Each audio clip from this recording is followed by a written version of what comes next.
SSC 26 সময় যেহেতু পরীক্ষার প্রোপাগান্ডা ছড়াবেই, উল্টাপাল্টা কথা ছড়াবেই। সো তোমাদের এখন অনেক ধরনের কথা শোনা যাচ্ছে। সো প্রশ্ন কঠিন হলে তুমি সেটা কিভাবে সামলাবা, আজকে সেটা নিয়ে খুবই ছোট করে কথা বলবো। আমি তোমাদের সাথে আছি মোহাম্মদ জুনায়েদ খান রাইয়ান, বর্তমানে পড়াশোনা করতেছি ঢাকা বিশ্ববিদ্যালয়ের applied chemistry and chemical engineering ডিপার্টমেন্টে। ওকে, শুরুতেই আমি একটু বলি কতগুলা কথা, যে এবার অভিন্ন কোশ্চেনে যদি পরীক্ষা হয়, আমি তো সেটা কোনো সমস্যা দেখতেছি না, বরঞ্চ কুমিল্লা বোর্ড, যশোর বোর্ডের কোশ্চেন অনেক সোজা, অনেক কঠিন হয়, ঢাকা বোর্ডের কোশ্চেন তুলনামূলকভাবে অনেক সোজা হয়, এটা কিন্তু ফেয়ার হয় না। সো আমার কাছে মনে হয় যদি অভিন্ন কোশ্চেন বা সবার জন্য একই কোশ্চেন হয়, সেটা খুব ফেয়ার একটা ডিসিশন হবে। কঠিন গার্ড, কঠিন প্রশ্ন, এইটার ভাই কিছু করার নাই, জাস্ট নিজের উপর ভরসা। তোমার এই টাইমে প্রিপারেশনের উপর ভরসা রাখো, বাকি দেখবা তোমার এই প্রশ্ন কঠিন না সোজা, গার্ড কঠিন না সোজা, এগুলোর দিকে এত তাকানো লাগতেছে না। সেগুলো বেসিক কথাবার্তা, এগুলো নিয়ে ভয় পাওয়ার কিছু নাই। তোমার গার্ড যত কঠিনই দেখ না কেন, তোমার পরীক্ষার হলে নিজের সাথে নিজের সৎ থাকা উচিত। তোমার প্রশ্ন যত কঠিনই করুক না কেন, কোশ্চেন কত কঠিন করবে বলো তো? একটা বোর্ড এক্সামের কোশ্চেন জেনারেলি 75% জিনিস স্ট্যান্ডার্ড আসে, খুবই স্ট্যান্ডার্ড আসে। সো তুমি স্ট্যান্ডার্ড জিনিস যদি অ্যান্সার করতে পারো, বাকি 5% কি তুমি একটু এক্সট্রা পড়ছো না, ওই এক্সট্রা পড়া থেকে অ্যান্সার করে দিবা, খুব সুন্দর মতো হয়ে যাবে। এটা নিয়ে কিন্তু টেনশন করার কিছু নাই, ঠিক আছে?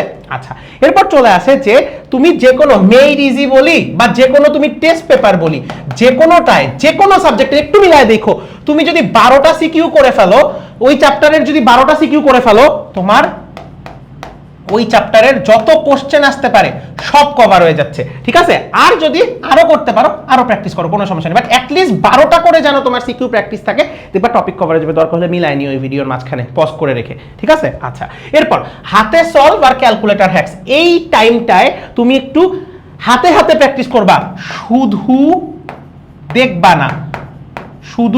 না, একটু হাতেও প্র্যাকটিস করবা, যেন তুমি খুব ভালো মতো একটু পাকাপোক্ত হয়ে যাও। এবং নিজের যে ক্যালকুলেটরটা আছে, ওন ক্যালকুলেটর, নিজের যে মডেলের ক্যালকুলেটরটা আছে, ওই ক্যালকুলেটর হ্যাক্সটা জানার চেষ্টা করবা, যে ওই ক্যালকুলেটর থেকে তুমি আসলে কি কি আউটপুট পেতে পারো, তোমার পরীক্ষার এফিসিয়েন্সি অনেক বেড়ে যাবে। আচ্ছা, আর সবচেয়ে বড় কথা, কোনো অপপ্রচারে বিশ্বাস করবা না, নিজের আত্মবিশ্বাসটাকে একদম সবচেয়ে উপরে রাখবা। এই পরীক্ষার আগে দেখবা, ধরো তোমার আজকে ফিজিক্স পরীক্ষা, তুমি দেখবা পরীক্ষার দিন সকালবেলা কোনো বন্ধু কোশ্চেন দিছে যে হ্যাঁ বন্ধু এই 4টা কোশ্চেন আসছে পরীক্ষায়, ধরলামও যদি ওইটা আসে, তোমার ফার্স্ট অফ অল এত বড় অসৎ কাজ জীবনেও করা উচিত না।